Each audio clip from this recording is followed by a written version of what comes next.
नमस्कार मंडळी. आज तुमची मैत्रीण दमयंती तुमच्यासाठी ना बिना भाजीचा स्वयंपाक घेऊन आली आहे. हो, बिना भाजीचा स्वयंपाक करूया. तर इथं मी 1 वाटी ज्वारीचं पीठ घेतलेलं आहे. आता या 1 वाटी ज्वारीच्या पिठामध्ये अर्धी वाटी बेसन पीठ घालून घेऊया. आता 1 चमचा ओवा घालूया. आता घालूया चवीनुसार मीठ, अर्धा चमचा हळद. इथं मी रंगासाठी बेडगी मिरचीची पावडर 1 चमचा वापरली. आणि आता 1 चमचा कांदा लसूण मसाला घालूया चवीसाठी. आता हे सगळं साहित्य एकत्र करून घेऊया.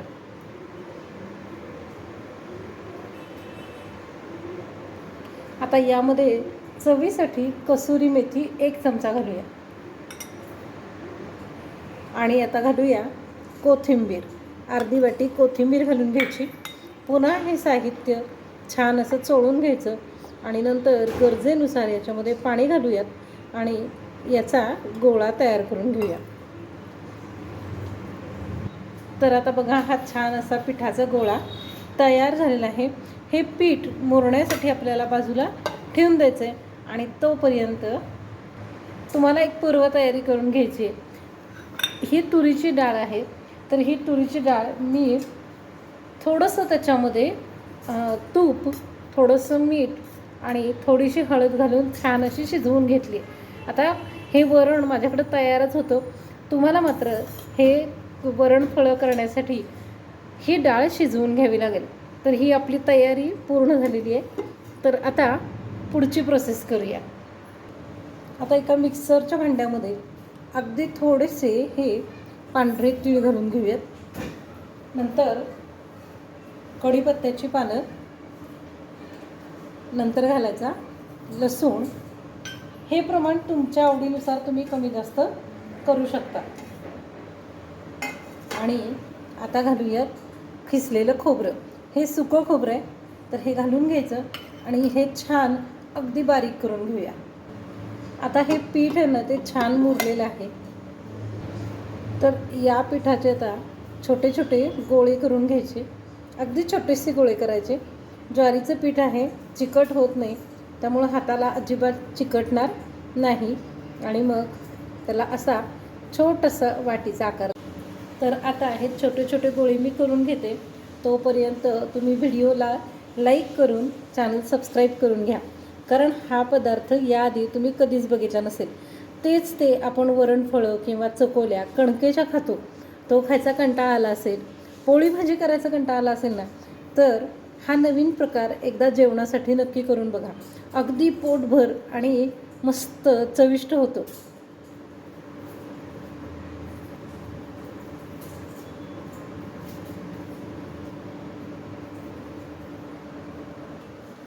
आता एका कढईमध्ये 2 मोठे चमचे तेल घालूया आणि तेल चांगलं तापवून घेऊया. आता आपली फोडणी खमंग व्हावी म्हणून तेल चांगलं तापवून घ्यायचं. मोहरी बघा मस्त अशी तडतडली की आपली फोडणी खमंग होते. आता मोहरी तडतडली की लगेचच थोडीशी हळद घालूया आणि नंतर हे मिक्सरला तयार केलेलं वाटण ते घालून घेऊया. आता हे वाटण तेलामध्ये छान असं परतून घ्यायचं. एवढी खमंग मस्त अशी फोडणी होते. आणि जरी शिल्लक राहिलं ना तरी दुसऱ्या दिवशीसुद्धा आपल्याला हे खाता येतं. घरी सगळ्यांना आवडेल असाच मस्त असा हा वेगळा पदार्थ. तर आता आपली ही जी डाळ शिजलेली आहे म्हणजे फिकं वरण, ते आपण याच्यामध्ये घालून घेऊयात.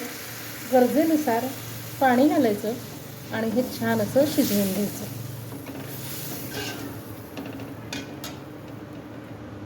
आणि महत्त्वाचं म्हणजे हे साहित्य आणि प्रमाण 4 लोकांसाठी पोटभरीच आहे बरं का. मग तुम्हाला जर का याच्यासोबत भात खायचा असेल तर हे तयार झालेलं वरण जे आहे ना, तेच बाजूला काढून ठेवलं आणि भातासोबत खाल्लं ना तरीही चालतं. म्हणजे आपल्याला भाजीची अजिबात गरज लागणार नाही. आता बघा, या वरणाला उकळी आली की याच्यामध्ये घालूया कोथिंबीर.